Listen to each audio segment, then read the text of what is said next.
All right, so today we're doing a deep dive into something that's, well, it's becoming kind of unavoidable these days. Yeah. And that's corporate wellness. Right. But we're not talking about, like, those free bagels in the break room or whatever. Yeah, no more sad desk succulents. Exactly. We're going deeper, way deeper. We're talking mental wellness. Absolutely. Mental wellness in the workplace. It's about time, right? It really is. And get this, we've got some seriously insightful stuff from Ingomu, Oh, I know Ngomu, yeah. Yeah, they're tackling this whole mental wellness thing head on, but in a really, really interesting way. But before we get into all that, let's talk about, like, the big, hairy issue here. Yeah. It's not just about feeling a bit stressed. This is having a real impact. Oh, yeah. No, it's a crisis, really. Companies are, like, hemorrhaging money because of this. We're talking billions with a B. Think about it. You know when a project just keeps, like, stalling? Ugh, yeah. Or you've got these amazing people on your team and they're just, poof, gone because they're burnt to a crisp. Totally. And it's not just the employees who suffer. It's hitting companies' bottom lines hard.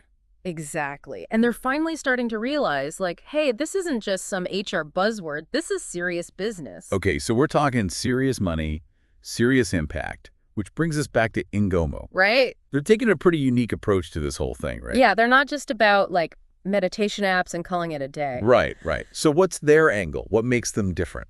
Okay, so what Ingomu does that's really cool is they, like, connect the dots. Connect the dots. Yeah, between what's going on in your personal life, that stress, and how it, like, bleeds into your work life. Most companies just don't get that connection. I feel that. But Ngomu's like, nope, we see you, and we're going to help you with that. I'm into it. And here's the other thing. They actually personalize their approach. Okay, so it's not one size fits all. No way. They're all about tailoring solutions, which, in this world of generic apps, it's huge. Okay, I'm intrigued. Paint the picture for me. What does this actually look like in action? All right, so picture this. You're having a crazy day, deadlines are looming, your inbox is exploding, you're like this close to losing it, right? Getting there. Right. So you grab your phone, not to doom scroll, but to open up the Ngomu app. Boom.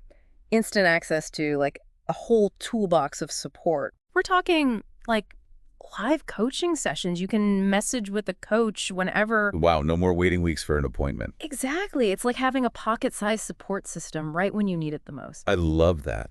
It's so practical. Okay, but let's talk results.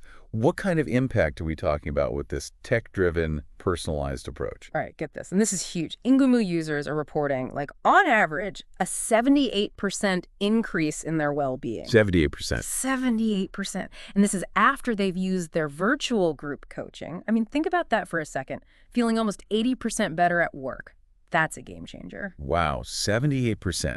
Now, obviously, we always want to keep in mind that this is self-reported data. Sure, yeah. But even so, that kind of a jump, that's got to mean something, right? Yeah. What's your take on that? Totally. A jump that big, it's definitely a good sign. Like, people are finding real value in this, and it's making a difference. It's not just a gimmick. Right. It's one thing to offer these programs, but it's another thing entirely for them to actually work, to make a difference in people's lives. So, okay, happier, healthier employees, that obviously benefits the company, but it's even bigger than that, isn't it? Absolutely. It's like when you've got this whole team of people who feel good, who feel supported, their creativity just explodes. They're bouncing ideas off each other. They're more invested in their work. It's like suddenly everyone's firing on all cylinders. It's that feeling when work doesn't feel like, well, work. Yeah. And that's the magic, right? When you create that kind of environment, amazing things happen. And this whole thing, it's bigger than just Ngomu, right? Yeah. This feels like, I don't know, the beginning of a much bigger shift. Oh, 100%. Smart companies are realizing that, like, investing in mental health, it's not just the nice thing to do, it's a smart business move. Yeah. They're realizing that a healthy workforce is a productive workforce. It's like that old saying, Take care of your employees. And they'll take care of your business. Exactly. So we've established this is a big deal, but what does a company that actually gets it look like in practice? Right, because it's more than just, like, offering a yoga class once a month. Totally. It's about a much deeper change, and it has to be ingrained in the entire company culture.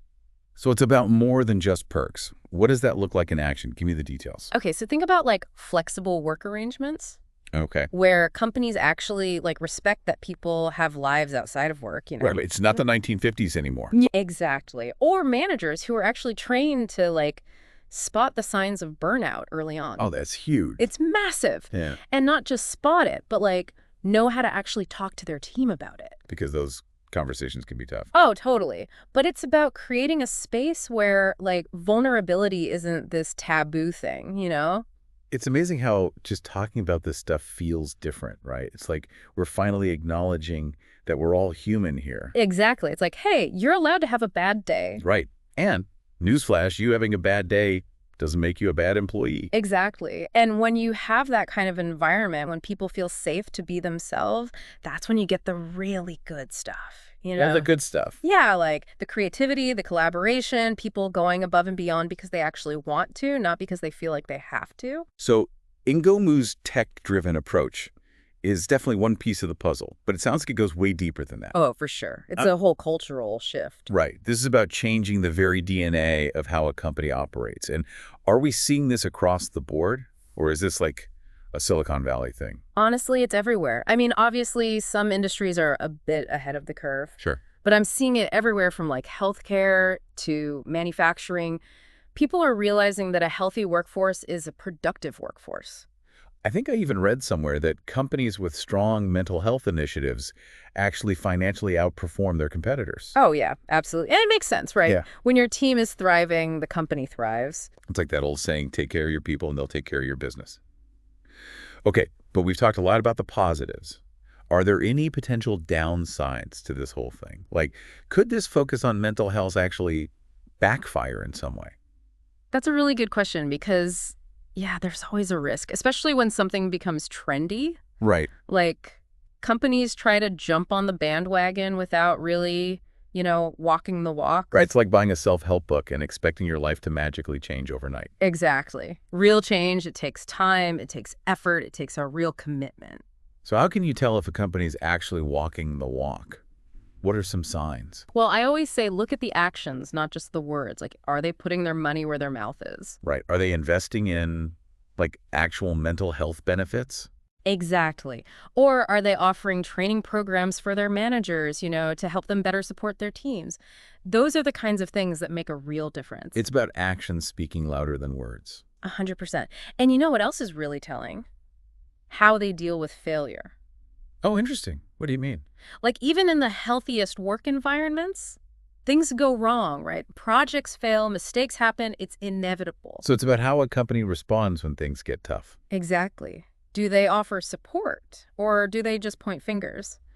A company that truly values mental health will create this environment of, like, psychological safety. Psychological safety. I like that. Yeah, it's where people feel safe to ask for help when they need it without feeling like they're going to get in trouble. It's about building a foundation of trust and empathy. 100%. And honestly, that's something that every company, no matter what industry they're in, should be striving for. Okay, so we've got the tech, the culture shift, but what about the bigger picture?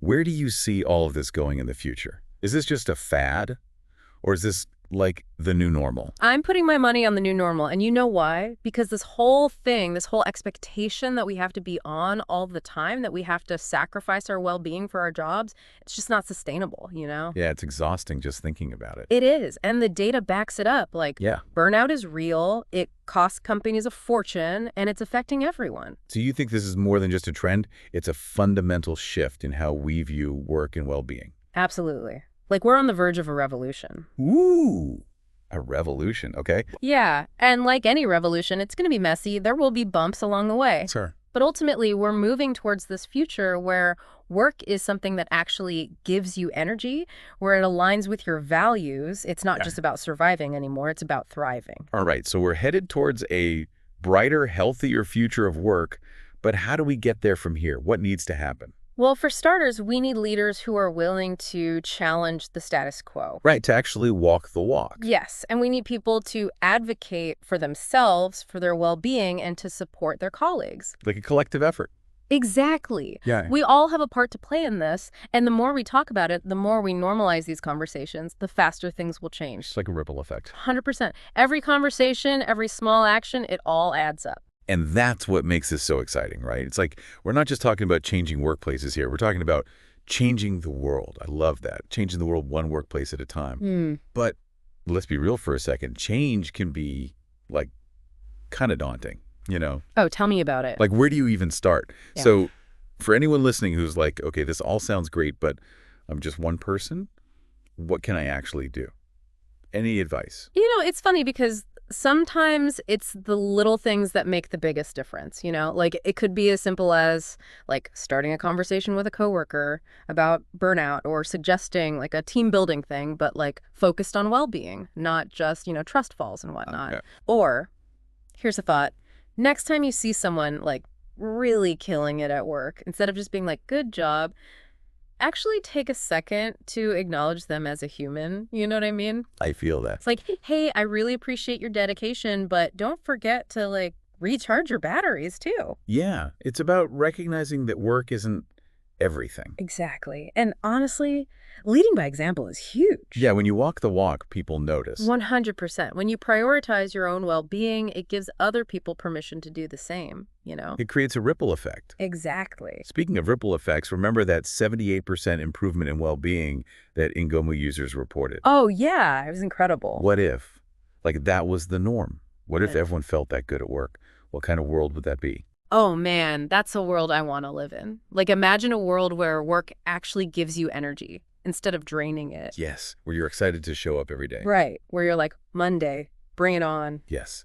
Okay, so we're not just talking about changing workplaces. We're talking about changing the world one well-being initiative at a time. I love that. So to everyone listening, whether you're a CEO or just starting out, remember this. You have the power to make a difference. Don't underestimate yourself. Start a conversation, lead by example, and let's create a future of work where well-being isn't some, like, luxury. It's just how we do things.